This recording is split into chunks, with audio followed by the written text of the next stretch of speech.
Started off. So welcome to today's webinar, Enhancing the Curriculum with Smart Technologies. My name is Kendall Havenstein and I am the Marketing and Operations Manager for Smart Australia New Zealand. I will be today's co-host. I'm going to go through a few housekeeping slides and then I'm going to hand over to today's presenter, and then I will be back at the end to do a quick wrap up. So your control panel, first things first. So how do you use that? So you can shrink it down if it's in your way. If you just click on the white and orange arrow, that will shrink it down to what you can see here on the right. It'll just shrink it down to the grey box. If you want to pop it out, just click on the arrow again. If you would like to ask questions, there is a question panel. If you want to ask questions throughout, I will be here to answer those. There is a questions section. Just click on the arrow next to questions. That pops down. Type your question in. I'll be there to answer any immediate issues, especially any technical difficulties. If you do have a question related to the presentation and you don't get an answer straight away, it may be because I know that as the presentation unfolds, the presenter will naturally ask the question, organically answer your question, or I may be saving it up for the end because we do have a short question and answer segment at the end where you'll be able to ask the presenter directly. You can actually come off mute then as well. During the question and answer segment, just pop up your hand using the hand symbol, and then I can take you off mute and you can ask questions that way, or you can still just type them in and I'll read them out for the presenter. So you can earn an attendance certificate for this webinar. If you log into training.smarttech.com, click on the certification blue box, and then if you just scroll to this webinar, and then at the end of the webinar recording, there'll be a mark complete button that you can see down here on the left. And if you just click on that, it'll automatically generate you a PDF certificate with your name on it as long as you're logged into your train.smarttech.com account. So I normally have the webinar recordings with the certificate to download at the end. I normally have that linked and all set up within 3 to 4 days after the live webinar. So I should have it up by Friday or Monday, and you can either jump onto the train.smarttech.com website and find it, or I do send out an email now. The email with the recording and the certificate goes out usually the following Tuesday after the live version, so you can also watch out for that. Okay, so I do know that today's presenter is going to be doing a hellosmart.com Alumio activity. So if you want to get that ready now, you can open up another tab, or you can use another device if you have a tablet, iPad, or your phone. Or if you don't have any of that, you can just open up another tab on whatever device you're on now. And if you just go to the class ID 60376, and the presenter will show this class ID again and this website again, and I'll also put it into the chat box once the presenter prompts that she is going to jump into Lumio. Okay, without further ado, I would now like to introduce today's presenter, and I'm actually going to hand it over to today's presenter, and she is going to introduce herself. Okay, thanks a lot, Beth. Thanks, Kendall. Shall I press start broadcast? Oh yeah, show my screen.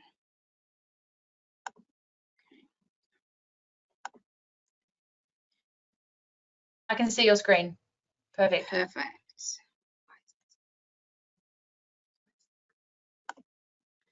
Great. Hi everyone. I hope you can hear me. My name's Beth Cooper and I'm from Sheldon College. I've worked at Sheldon for coming up to, well, the end of my 6th year now, and I'm a year 2 teacher. So what I present today will be from a teacher's perspective and how using smart technologies has worked in my classroom. Currently, our school has been only in lockdown for 48 hours, so just over. So we've had a quick turnaround with home learning and providing that content for our students.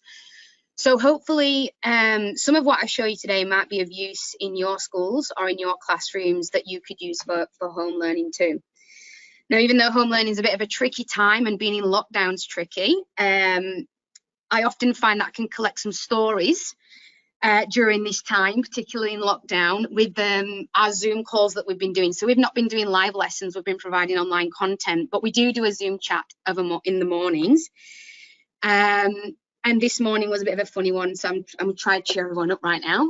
This one was a bit of a funny one because I'd got all my 21 children there on Zoom, and one family had accidentally not muted their microphone, and I think the mother had about 4 children that she was trying to set up on Zoom.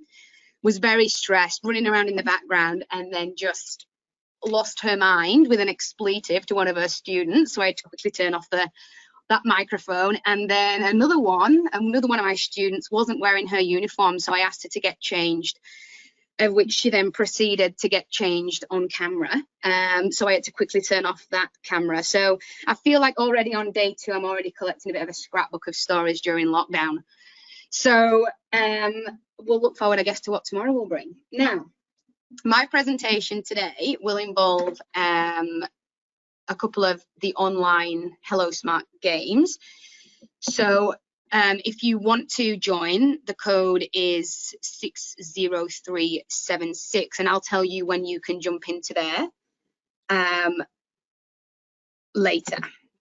So the first thing I thought we would do is actually jump into a Shout It Out, which is an activity that I do use in my class for collaboration and sharing ideas. So I thought you might like to just have a go right now. And I thought what we could do is you could share your name, the school you're from, and your role perhaps in the school. And if you just type all that in the same box and then post it, I'll start the activity now. I get an idea of who's online, who's joining, and you might get the chance to have a go at this. So if you just pop your name, your role and school, and then submit that response.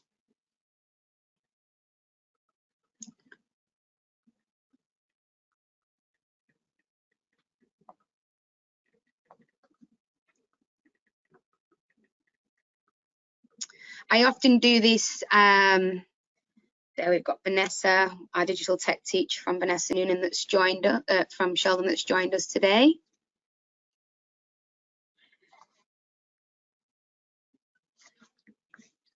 Okay, so you might like to use Shout It Out during group work activities where they want to share ideas about a subject. Oh, another Vanessa, nice to meet you. And they can all post their ideas. So you might use this instead of getting them all to write things down on big sheets of paper. And it is interactive, so you can touch those answers on the interactive whiteboard and group them if you get some ideas that have repeated. All right, so that's how Shout It Out works. Now, I just want to talk about this next slide. I am going to move us on to this slide, which is the SAMA model. Now, the SAMA model is a framework that we use here at Sheldon College, and it's built up of four different areas: substitution, augmentation, modification, and redefinition. And it's how we structure our technology program throughout our college. I will give you a bit of background at Sheldon. We're very lucky that we're now able to be on one-to-one devices. So from year one to 3 at Sheldon, every student's got an iPad, and from year 4 to 12, they all use their laptop. So we've got lots of opportunities to embed technology within our practice. But I'm actually going to start talking about some activities today of how we redefine our learning through the use of technology, as opposed to starting at the bottom with substitution. So the redefinition aspect is, it's not just about technology. I think it's more 4 different components about collaboration, like collaboration with yourselves and the students together, differentiation, giving the students choice, and having that opportunity by using technology to get immediate feedback. And those 4 elements come together to make up what redefinition stands for in this SAMA model, and it gives the students some an agency in the class and independence within their own learning, which prepares them for the years to come. So we're going to start with redefinition, and I'm going to spend a lot more time on this area of the model and then quickly take you through the others as we come to it. In my classroom, I use this a lot for spelling. So I'll use lots of interactive games within the spelling and literacy area of the college. Now, this, I do believe, does represent what redefinition is using the smart technologies. So I'll explain what this activity is now.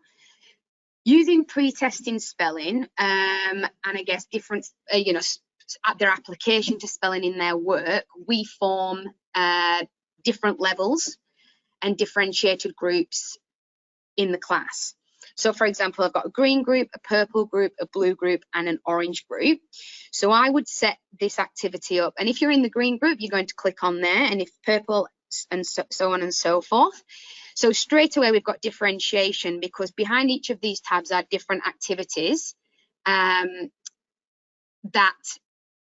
the students can participate in. So this is an example. If you were in the, I'm just going to go back, if you were in the green group, you would click on green and you would be able to participate in a super sort. So I'll show you what that looks like. If we can start, you can all participate in this one. So for example, we would be looking at spelling words that start with the blend stir and skr, and I would want the students to sort those words into the correct groups. So this is how Supersort works. You can have a go now, a little play around if you like. I'll just give you a few seconds and then I'll move on. So that's how Supersort works. I use that quite often because it's a very quick and easy one to set up. There's a fill in the blanks activity, which I'll start now. So we would want students to read their sentences. We might have them working in pairs to discuss and have that collaboration of which one fits, which one makes sense, and you can drag the word and fit it into the boxes. And a lot of these activities, you know, I'm setting for home learning whilst we're in lockdown, so we can set these for parents to access. We send through the code. And then this one here, students are actually, this is a good one because students can now combine the use of technology and the work that they would do in their writing books, because they can write their own sentences with their personal words. So we're not just saying, okay, this is spelling, you are solely going to be on your device. We obviously want to practice those fundamental skills of handwriting and letter formation, but they're able to use what they've done as like warm-up activities on their iPad, and now they're transitioning into, okay, you're going to have your iPad by the side of you, but now we're going to be implementing this in our writing book. So we want them to put these words into their own sentences.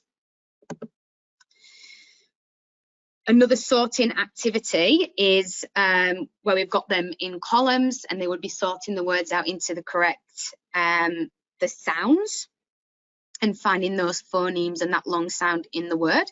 So another sorting activity there. Then we've got another fill in the blanks activity. Obviously you can see that the words are changing, so it's differentiated. So now we've hit the next colour group. So you can set the same activity for each spelling group, but you are differentiating that activity by giving them their spelling words. So let's say, for example, I do a pre-test on the Monday and my students get these 4 spellings wrong, and I can combine that and put those spellings into the blue group, and I want just the blue group to practice these spellings and those phonemes. Same thing again, a different set of words and so on. And so the match them up is a little bit different, but all to do with spelling. So then you would be matching up, and we've started to introduce a lot of explicit instruction into our timetable as well of late, to make sure we're hitting all those curriculum elements. And a lot of it is not just rote learning for spelling, but it's about knowing word meanings. So this is a really good way of embedding that skill, where we're looking at the word and what it actually means, that definition. So you can match the word with the meaning. And if they don't match, they will then pop back into place. And then you can then have, the students can then reattempt. This is another one, a good one for collaboration with students because of that reading ability and reading skills. So if you put them in mixed ability pairs, you can have one of the students reading the word, the other one reading the definition for understanding, and then together they can then try and match them up. Same thing again, obviously we've moved up a level, you can see that the words have changed, so I'm not actually having to redesign new activities. The activities stay the same, so that's less taxing for the teacher. We're actually producing quality and not quantity. We're not coming up with tedious ideas, we're not trying to stretch it to come up with something different every time, but we're really hitting that differentiation. So we know that our students have been targeted at the words that they need. Now, this is a particular favourite of mine, and I will start this activity now. This response task, which you can set, really gives the teacher, and I'll start it now as I'm talking over it, it really targets assessment, okay? So this is a question, I would maybe give this to my higher group, okay? So I'm giving it to my higher group, the students are reading the question and they are giving the answer. So, but as we're getting answers on my screen, I can see the percentage of students and live results. So I'm getting that instant feedback. Now, I don't know if you know the work of Lynn Sharrett, but she, we've done a lot of work on it here at Sheldon College about the assessment waterfall chart, and we've based a lot of our teaching around that. And it's about the assessment for learning, the assessment as learning, and the assessment of learning. I see this response task on smart technologies as hitting that like the nail on the head, because I'm seeing the assessment for learning. What do I want my students to learn? The assessment as learning. As these live results are coming back in, I can see exactly which students have got what answers correct and what students have got incorrect. Now that really informs my teaching, because then the assessment of learning is, well, okay, what do I need to do next week that targets these questions that the students have got wrong? And why am I teaching this if 95% of the class already know the answers to these questions? This is redefinition, because we're taking away, we could not do this activity without technology. Because if I was to do this with paper, I wouldn't be getting instant feedback and it wouldn't be generating a spreadsheet within seconds. What I would be doing is I would be sitting down marking test papers, then I would be having to calculate the percentage of students who got questions 1 to 5 correct, who got questions 8 wrong. Whereas this is redefinition of, like, this is redefining teaching practice, particularly in line with assessment. So I potentially would use response before I teach a unit of work to gauge that prior knowledge, or I may choose response at the end of a unit to test what those students have learned. And like I said, it does generate an Excel spreadsheet. It spits out those results and instantly you've got a spreadsheet. You're not having to create it yourself. Another activity we've got is a flip it out. Now, I keep talking in terms of literacy-based activities, but obviously all of these activities work for all the key learning areas. So this is quite a fun one where you've got to turn over the word and match those responses. And you can do it for word meanings. You could do it for key terminology in maths. So you could, turn over one card that might say time and then what that means. You could turn it over for money and that the definition of that concept. So it's very applicable across the key learning areas. That's the same with the filling in the blanks. Now what you should be seeing is the end of redefinition. Okay, so the redefinition, I guess, is where you would be heading to as a teacher and as a college. Like, it's that end point of how you embed technologies within your college, but it does take, you know, a lot of practice. And like I said, I just want to reiterate, redefinition isn't just one thing that you do with a device in your classroom.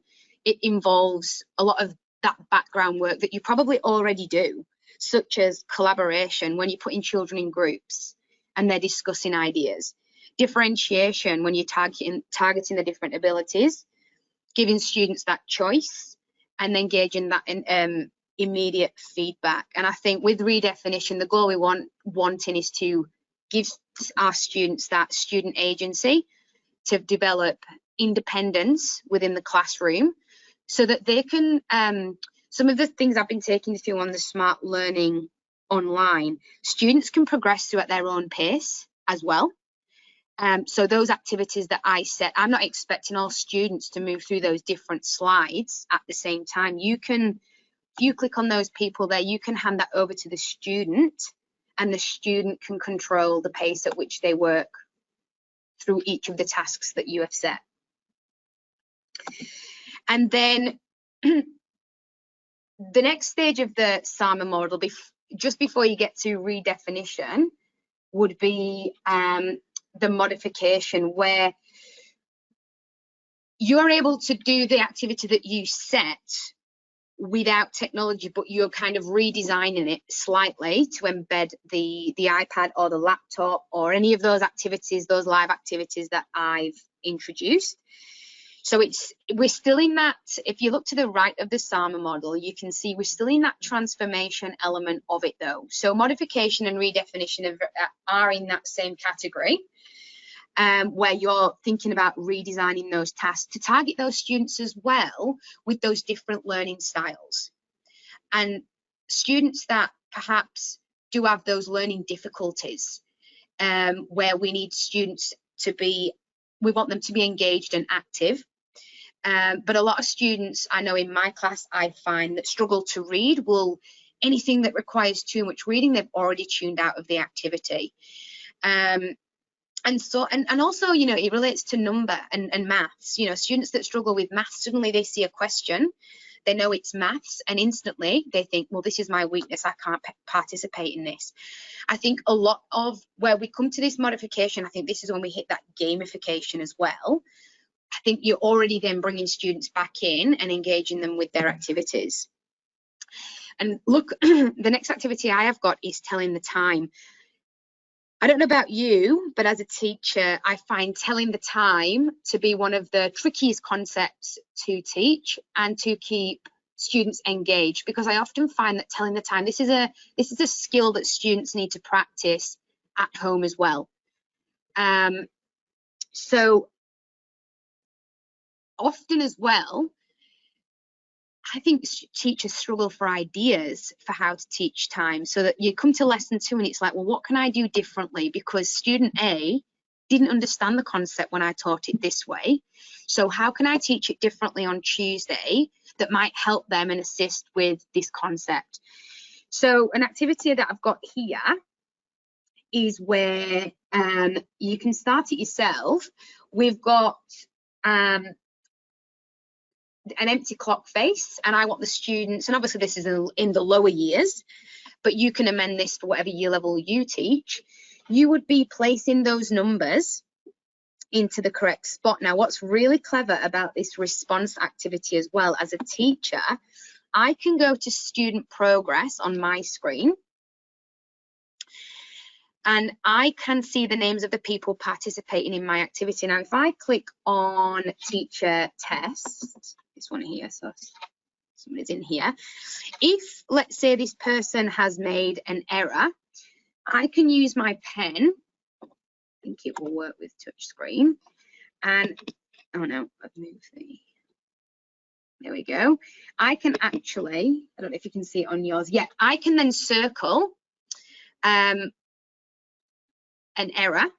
So then that student straight away has got that feedback. They're not completing the entire activity before they then realize they've made a mistake. So I can go on then, I can choose then a different student in my class, And I can come out of that and then go back to the activity. So just to come back out. So I'm going to go then to the next slide. And this is another one. It's another handout activity where I can check student progress, where I can go in. What you have here, just going to go out of that. So what you've got to do is on this activity, oh, it should be a reveal activity where you have to reveal the answer, but it looks like it's not there. So I'm just going to flick to, oh, there we go.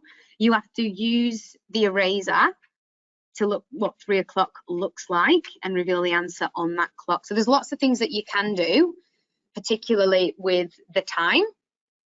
Now, I'm going to skip past this activity because it's another time one. But you can see, like I said, there's lots of different, and you can be very creative with what you do. If you ever got this activity, this one here, let's have a look. Wait while it loads.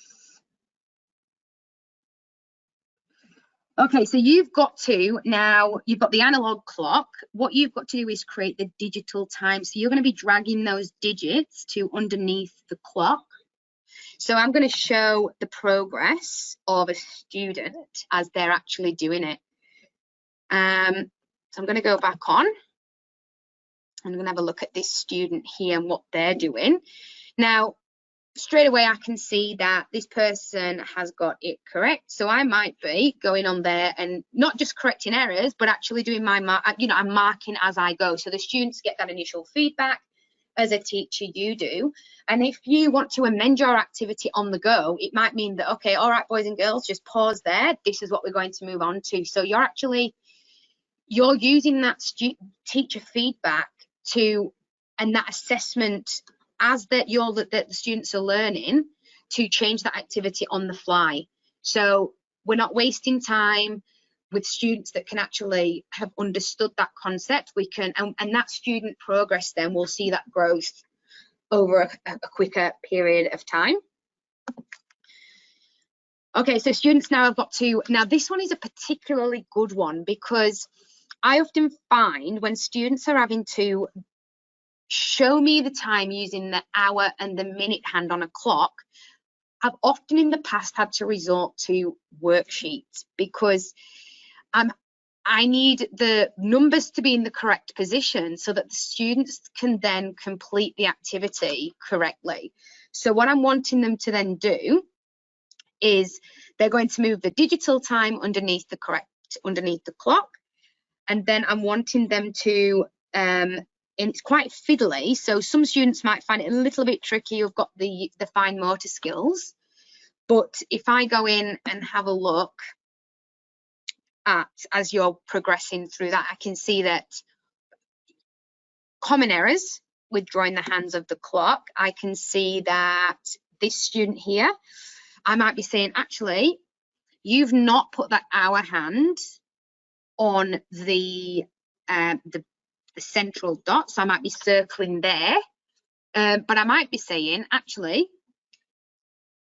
they can also use the pencil to draw the hands of the clock as well and not just moving it. So there's multiple options that the students can use if they're struggling to use it with their fingers. Then we've got a match it up activity. Okay, let's have a look what this one is. So this is yet again time, and I'm actually, the reason I did choose time is because it is, and I think being honest as a teacher, it's one that you need lots of hands-on practical ideas and activities to keep students engaged with it.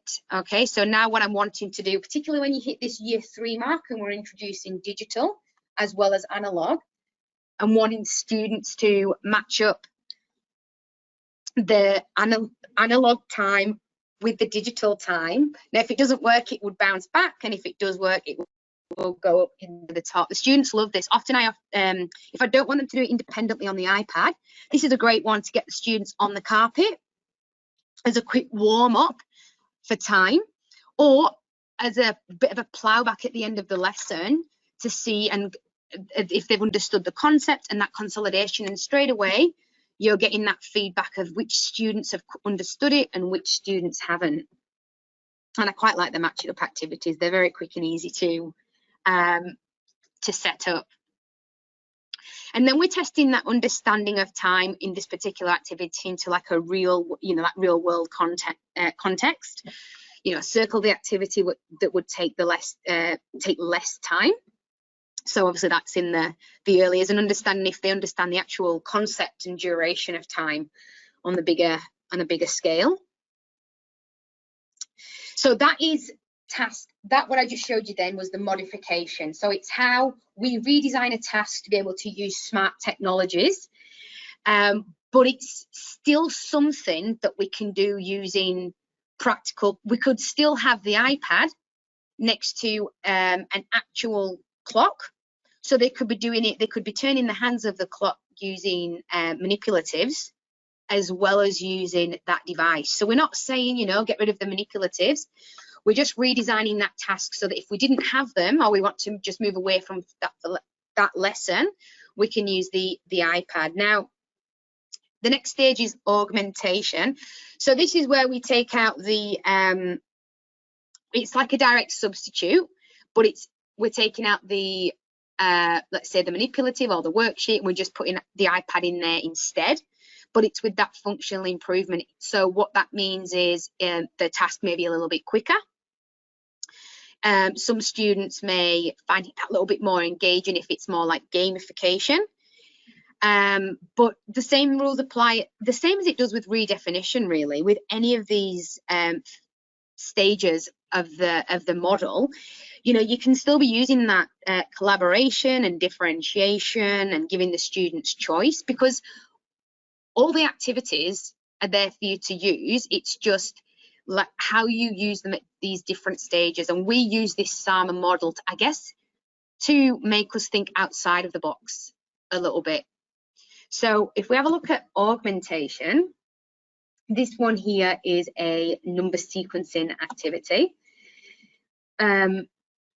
which, so you'd be putting, you drag the numbers into the correct order, but then this one is a complete the pattern by dragging the correct shape into the blank space. So this, I see, is an activity which is very eco-friendly, let's say, as well, because we're not printing off reams and reams of worksheets and asking students to cut out shapes when they probably struggle, some of them, to use scissors. And I often find that I don't want to spend my 70-minute lesson in maths watching students cut out. I actually need to be able to see the mathematics behind what they can do, and if they understand sequencing. And I often find with lessons like this, I spend more time helping them cut the shapes out. So this is why it's augmentation. This is why it is, okay, let's take out the worksheet, but let's put the iPad in instead. So it's the same activity, but it's quicker. And those students that can't use scissors and are having difficulties are not worried about that element of the teaching. They're actually able to show you, actually, Miss Cooper, I do know sequencing. And with that one as well, you can go in and make corrections, check student progress, flick in and out of each student's iPad. Also, I find being able to check on student progress, that they're actually doing the activity and they're not. It's quite a good behaviour management tool as well, because that they're not, on a different application. They're not finishing off a athletics activity. You can check on not just student progress in terms of is it right or is it wrong, more a case of are they doing what they're meant to be doing. Yep, here we go. This is so when you move on from that shape sequencing, you can do the same with number sequencing. And they can use the pen tool to write in that missing number, the pencil tool, or they obviously find that they're reorganizing those numbers to complete that sequence.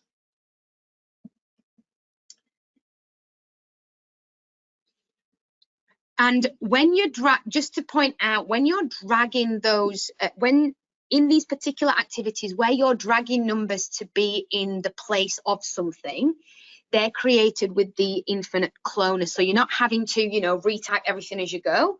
You can clone those numbers. And with experimenting, it all becomes that bit easier and clearer and quicker. This is the same thing, dragging the number over. And then we've got a fill in the blanks activity here. Okay, so like I said to you before, this is an activity that I showed you previous in the Smart, in the slideshow for literacy. The same thing, it's the same activity, except we're using it now for numeracy. So it really does cover all those KLAs. And this activity here is to fill in the blanks by skip counting by twos. So they would be starting with the, you know, numbers ordering from least to greatest. Another great opportunity to talk about vocabulary and what those and that word meaning, so making those cross-curricular links as well. A memory match game. So if we have a look what that looks like. So this one's a great one because this one, you can go 1 player or 2 player. If you have a look on my screen, I'm just going to play 1 player. So you've got to match the counting sequence and the pattern. Okay. So there you can see, this is looking at the numbers. This is obviously more early years, but like depending on what year level you teach, obviously those numbers would change, the images would change, the artwork. So all applicable for like those year levels, but predominantly in that primary phase of teaching.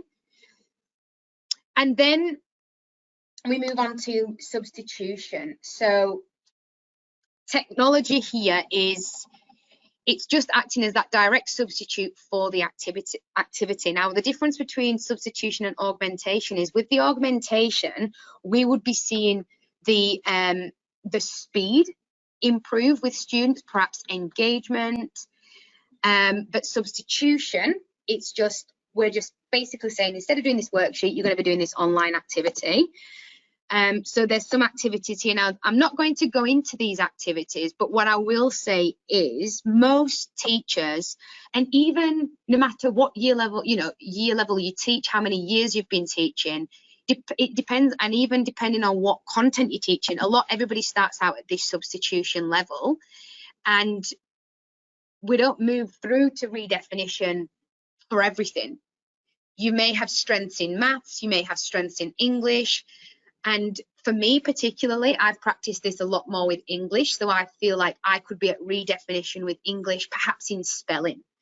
So we're not looking, you know, I don't criticize, or, you know, we are our harshest critics, but I think it's not about, we're not aiming to be at redefinition in everything overnight.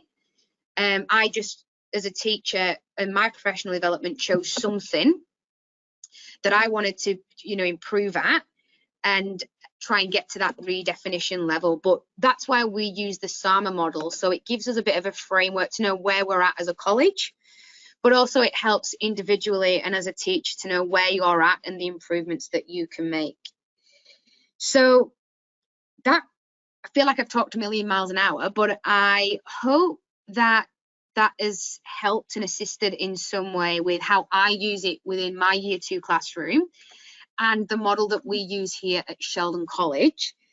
And I hope that as we now, for many of us, are in lockdown, that some of the skills and some of the functions of SMART and the Lumio offer could be of use to you during this home learning phase. And I do hope that my little stories at the beginning of this webinar about my Zoom experiences brightened up your day if you're finding it a bit tough at the moment during home learning and lockdown. And I hope you all stay safe and well, and good luck with using SMART. So I'll hand back over now to Kendall. Awesome. Thank you so much, Beth. That was a really great presentation. I enjoyed listening to the stories at the start. Yeah. You got to see inside a Queensland household on first day of lockdown, remote learning. So I know. That's cool. It's the reality of it. You saw the reality of it. We do have a few questions. So I will, and I might just leave the screen controls with you, because I have a feeling maybe these questions you may want to use your presentation to answer. So Yep. first one here, I've got Deb. Thanks so much, Beth. Loved these examples and your alignment to the SAMR model. I'm from New South Wales. Would you recommend this tool for remote learning? Yes, I definitely would recommend this tool for remote learning. And in fact, Debs, we were using this before lockdown. We were using this for just our home learning that we sent home on a Friday. Now, I'm not sure if you've got you use this, but we use Seesaw. So what it's our learning suite that we use for the homeschool partnership. So our students complete some home learning and we can post the link for these activities for SMART. We can post that link via Seesaw to our students and they click on it with a login and our class code, and then they can complete these activities, or they just join as a guest. So I 100% would be using this for home learning and lockdown, particularly to keep those students engaged whilst they're at home. I definitely will be. Okay, Deb, awesome. Deb wrote, yes, they use Seesaw. So great that it integrates with Seesaw. It's good to know. Perfect. And then we've got another question from Kev. Beth, I think you're fantastic and so thorough. I loved your explanations and authenticity. Thanks for sharing. Where do most of your lessons sit in the SAMR model? So, Kev, like I said to you before, it does vary, but I think it depends on your confidence within, I guess, the KLA itself. So I would say a lot of my literacy lessons, and particularly spelling and word work around that, do sit in the redefinition phase. But some, let's say the maths, probably in the modification and the augmentation, and it does just vary. And as a college, I guess as a college we strive obviously to be at that the redefinition stage, but I honestly think with the examples that I've shown you, probably in the augmentation and redefinition, however, in reality, they do sit in all four. So, and I don't stress about that either, because I think, you know what, some of them have a purpose for substitution, some have a purpose for modification. So it's, yes, as a goal, you want to be at redefinition, but you know what, some of those activities don't need to be there, particularly depending on what that learning intention for the lesson is. So I would really just be picking an activity that you want to do, and if it sits in substitution, then that's exactly where it's meant to sit for that particular lesson and for those students. Awesome. And then there's one more question here from Trevor. How long did it take you to feel comfortable using Lumio?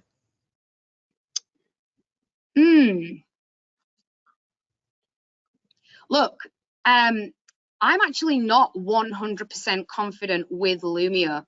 A lot of the activities that I've shown to you today, in the last year or so, I've been experimenting more with it, but I use my colleagues in the school and webinars and videos to help, because some of the activities you can, I wasn't initially completing through the Smart Notebook app. So a lot of the Match It Up games you can do through there. However, through Lumio, that does make it that bit more interactive, but then that was a whole new skill set for me. So I was using a lot in myself. I guess I was redefining my teaching by collaborating with my colleagues and bringing us all together to say, look, this is how I'm teaching it through Smart Notebook. How would this look on Lumio? And what are where else can I take this lesson going through this pathway? But I'm happy to, Kendall, share these activities with teachers online today if they'd like access to them as well. Yeah, awesome. If you can send me a link, I actually do send out content after the webinar. So once I send the recording out with the PD certificate, and at the end with any resources that were included in the webinar. Yep. So if you have them, I can definitely share them. I'm sure people want them. Yeah, great. For sure. There's more questions coming through. I'm here still navigating the questions. So I think there was another one from Trevor. Oh, here we go. Do you find the engagement levels of students increase when using the interactivity of the content? Yeah, 100%. Yeah, and I think we're trying to build those 21st century learners, and we're trying to prepare them for that outside, what life is like out in the outside world. And our students, we've got to play to what they've got access to and what they're using at home, so that they do use their devices, and we're not trying to increase that device time, but they are definitely more engaged when you can give them something that's hands-on, that gives them instant feedback, gives the teachers instant feedback. But so I do think, and that gamification, but I am very I'm very conscious as a teacher that I like to use the smart technologies and the gamification to run alongside those fundamental skills that we're teaching in the classroom as well. So they may have their book at the side of them, or they may have a piece of paper. So I'm very aware that I don't just want to be using Lumio as a quick and easy task because it's quick. I want it to still have that rigor and purpose behind it.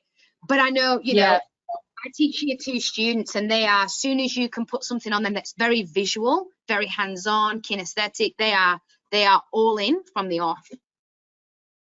Oh, yes, I bet. I think we've got one last question here. Yep, that's all good. Would you see a place for this learning in a pre-prep or pre-kindergarten room? I couldn't think of a better place for it. And I think I couldn't think of a better place for it, because and our teachers at Sheldon College do use Lumio and do use the smart applications to and embed them in their teaching practice. But I think this is definitely where it needs to start, because you're teaching our students how to read and write. A lot of these activities that you would be redefining their learning and redefining your teaching practice by using this. And I think you can accelerate that learning with some of these application and this gamification with some of our students as well. So yeah, I couldn't think of a better place for it. Oh, perfect. Yeah, I thought that may be your answer. And then there is one other question here. I think every time I say it's the last one, another one comes through. I think this may be really the last one. So thank you for the guidance and sharing the content ideas. Is there an opportunity to connect with yourself or Sheldon for further development? Sarah. Absolutely. Sarah, yeah, definitely. If you want to collaborate, we can offer training. We offer trainings with Smart through the Link Academy. So it's at linkacademy.com. So if you go through there, we offer lots of training. And yes, we often, teachers are able then to collaborate together, come into the classrooms. Obviously at this moment in time that's a bit tricky, but hopefully in the near future we can have teachers come and watch good best practice using Smart in the classroom live. How does it work in context, as opposed to just, well, obviously this was brilliant today, but how does this look when you've got 20 students in front of you? How does this look when you've got students of different abilities and of different learning needs as well? So yeah, if you hop onto linkacademy.com or email me at my email address that's on the screen now, that can definitely be, that's something that we love to do here at Sheldon. Awesome. And I can actually I'll include the linkacademy.com workshops in the email that goes out with all the resources, all the webinar recording and your lessons. I'll send that out to everybody as well, and I'll include the link in that. So, and that really was the that really was the last question. So you're off the hook for the afternoon. I'm sure you've had a massive day going into remote learning, and thank you so much for finding the time to. Oh no, you're jump fine. Thank you for this opportunity. Thanks for the opportunity, and hope everyone took something from it and stay safe during lockdown. Yes, you too. I know you're with us now. I will take back the controls of the screen and I'll do a quick wrap up. And yeah, you're good to go if you like, Beth. Lovely. Thank you. Thanks, Beth. Cheers. Bye. Okay. Thanks, Beth. Bye. So if you haven't checked out Smart 360 yet, I would definitely encourage you to jump on smart360.com and have a look. It is our virtual event platform. It's packed with professional development. You can go visit the exhibit hall. You've also got the auditorium where all the professional development is located, and you've also got the breakout tracks. It's got some Australian, New Zealand specific content, and you can also check out what's going on around the world, all the other regions that use Smart globally. So some awesome content in there. And if you missed at the start, for those who jumped in a bit late from my welcoming at the start of the webinar, you can earn a certificate for this webinar. If you go to training.smarttech.com and then you navigate to this webinar, select on the Mark Complete button at the end that you can see down here on the left. And I believe that is 3 webinars down already. I can't believe it. We're already halfway through the webinar series for term 3. It's just going so quickly. So join us next week for Getting Started with Smart, a science teacher's journey. We have another awesome educator joining us next week. So there's still spaces to register, so I'd encourage you to jump on. You can find that link on our Facebook as well as on the original email, the original webinar invite email that we sent out. Okay, so thank you again for joining. I hope everyone enjoyed that webinar. That was an awesome webinar, and I will have the recording out in the next 3 to 4 days with all those resources packed into the email as well. So keep an eye on your inboxes, and have a great afternoon for everybody listening live, or a great morning, lunchtime, or evening for those listening to the recordings. Great, thanks a lot, everybody. Bye.